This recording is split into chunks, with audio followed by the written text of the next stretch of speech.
Chapitre 13. Jude Thaddée à Bethsaïde pour inviter Jésus aux noces de Cana. Je vois la cuisine de Pierre. En plus de Jésus, il y a Pierre et sa femme et Jacques et Jean. Ils semblent avoir terminé le souper et s'entretiennent entre eux. Jésus s'intéresse à la pêche. André entre et dit « Maître, il y a ici l'homme près duquel tu habites avec quelqu'un qui se dit ton cousin. » Jésus se lève et va vers la porte en disant « Qu'il vienne ». Et quand à la lumière de la lampe à huile et à la clarté du foyer, il voit entrer Jude Thaddée, il s'écrie « Toi, Jude ?» « Moi, Jésus », et il se baise. Jude Thaddée est un bel homme, dans la plénitude de la beauté virile, grand, bien que pas autant que Jésus, fort et bien proportionné, brun comme l'était saint Joseph lorsqu'il était jeune, le teint olivâtre sans être terreux, des yeux qui ont quelque chose de commun avec ceux de Jésus, car ils sont d'une teinte azurée, mais presque pervenche. Sa barbe de forme carrée est brune, les cheveux ondulés, moins bouclés que ceux de Jésus, et bruns comme la barbe. Je viens de Capharnaüm. J'ai pris une barque et je suis venu aussi jusqu'ici avec, pour faire plus vite. Ta mère m'envoie te dire « Suzanne se marie demain. Je te prie, fils, d'assister à cette noce. Marie vous invite, et avec elle ma mère et les frères. Tous les parents sont invités. Tu serais le seul absent, et eux les parents te demandent de faire plaisir aux époux. » Jésus s'incline légèrement en ouvrant un peu les bras. « Le désir de ma mère est pour moi une loi, mais pour Suzanne aussi et les parents, je viendrai. Seulement cela m'ennuie pour vous. » Et il regarde Pierre et les autres. « Ce sont mes amis, » explique-t-il au cousin, et il les nomme en commençant par Pierre. Pour finir, il dit « Et celui-là, c'est Jean », et il le dit avec un ton particulier qui attire le regard plus attentif de Jude Thaddée et fait rougir le préféré.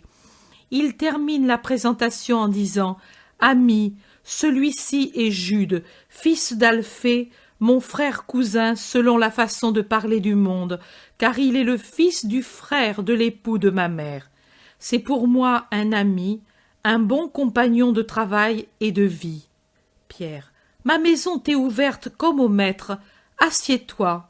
Et puis, se tournant vers Jésus, Pierre dit « Alors, nous ne viendrons plus avec toi à Jérusalem ?»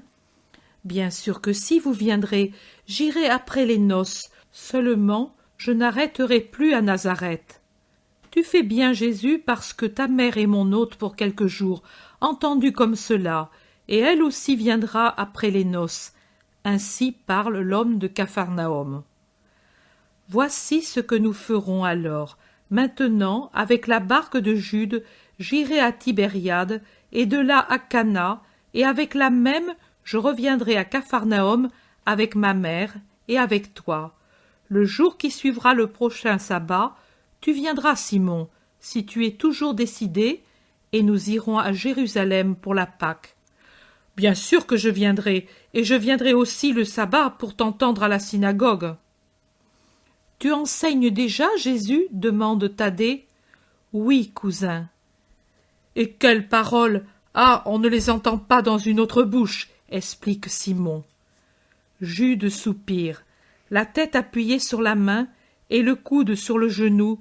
Il regarde Jésus et soupire. Il semble vouloir parler et n'ose pas. Jésus l'interpelle. « Qu'as-tu, Jude ? Pourquoi me regardes-tu en soupirant ? » « Rien. »« Non, il y a quelque chose. Je ne suis plus le Jésus que tu aimais, celui pour qui tu n'avais pas de secret ?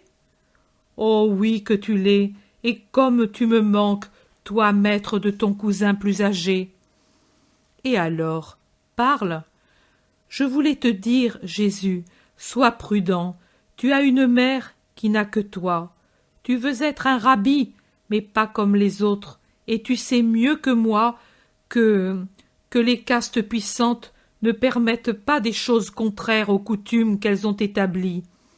Je connais ta façon de penser. Elle est sainte, mais le monde n'est pas saint, et il accable les saints, Jésus. Tu sais le sort de ton cousin le Baptiste.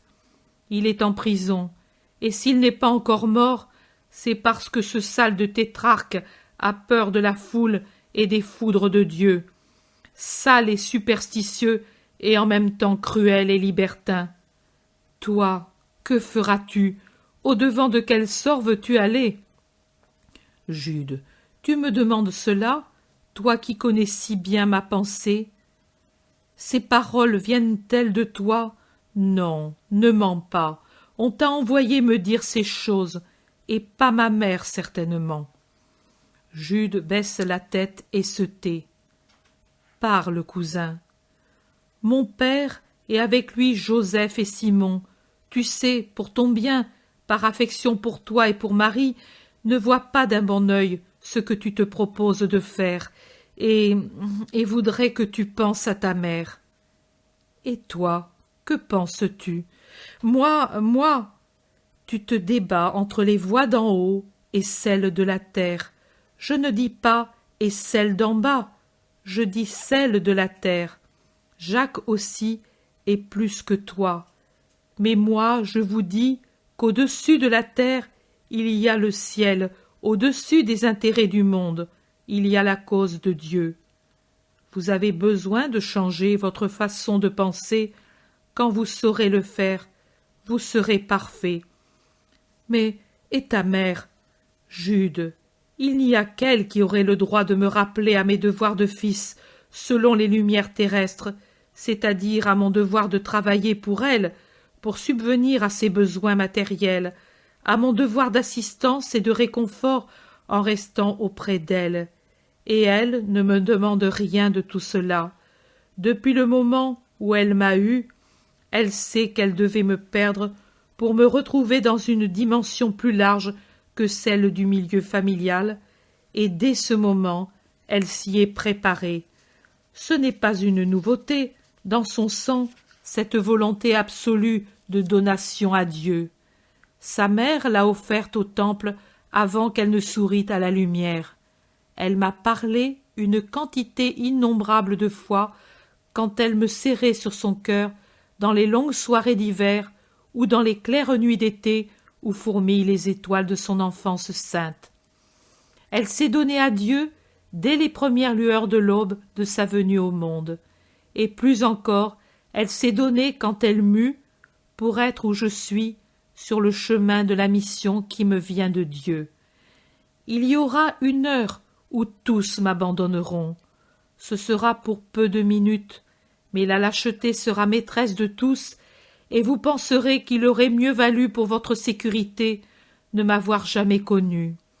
Mais elle, qui a compris et qui sait, sera toujours avec moi. Et vous redeviendrez à moi par elle. Avec la force de sa foi assurée et aimante, elle vous attirera en elle, et ainsi vous ramènera en moi, parce que je suis en ma mère, et elle est en moi, et nous en Dieu. Cela, je voudrais que vous le compreniez, vous tous, parents selon le monde, amis et fils, au point de vue surnaturel. Toi, et avec toi les autres, vous ne savez pas qui est ma mère.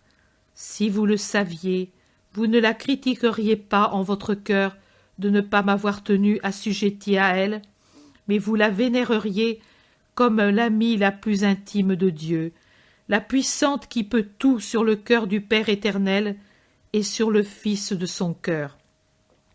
Je viendrai certainement à Cana. Je veux lui faire plaisir.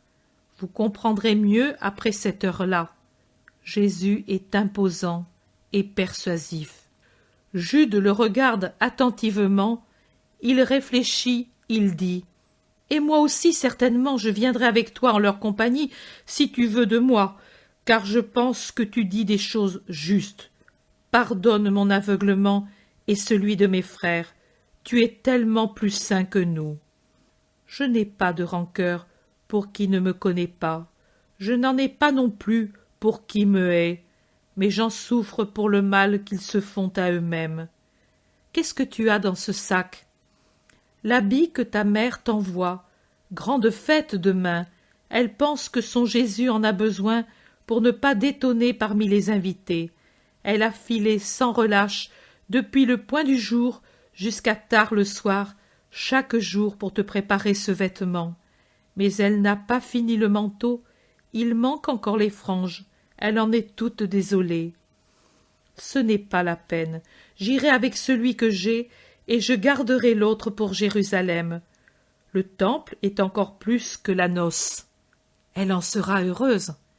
Pierre dit, « Si vous voulez être à l'aube sur la route de Cana, il vous faut partir tout de suite. La lune se lève et la traversée sera bonne. » Allons, alors. Viens, Jean, je t'emmène avec moi.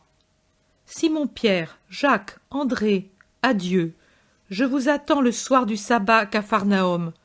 Adieu, femme, paix à toi et à toute ta maison. Jésus sort avec Jude et Jean. Pierre les suit jusqu'à la rive et aide à la manœuvre et au départ de la barque, et la vision prend fin.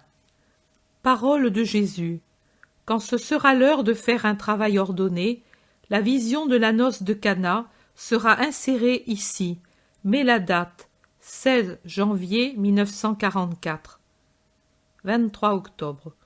Commandement reçu avec insistance à l'aube et répété plusieurs et plusieurs fois pour que je n'oublie pas, en attendant de pouvoir l'écrire, chose que je fais dès que j'y vois clair. Jésus dit, « Écris, et tout ce qui t'est dit sera mis en tête de tout travail à communiquer aux gens honnêtes, qu'il soit imprimé ou dactylographié, selon ce que j'en ai déjà dit. C'est la voix du Maître, rugissement et caresse. Rugissement quand elle s'adresse à ceux qui ne veulent pas se convertir, caresse quand elle parle à ceux qui, bien qu'imparfaits, ont la bonne volonté de trouver Dieu et sa parole, et les ayant trouvés, de se sanctifier. Pour cela, la parole devient caresse d'amis et bénédiction de Jésus. Ces paroles en tête de tout travail. Puis, pour les œuvres plus complètes et approuvées, toujours approuvées, pour qu'elles ne soient pas rendues inopérantes par le mauvais vouloir des pharisiens, sadducéens, scribes et docteurs, il serait bien de mettre la prière à la parole que je t'ai donnée le 7 décembre 1943. Pour l'heure, cela suffit, et puis je reviendrai encore.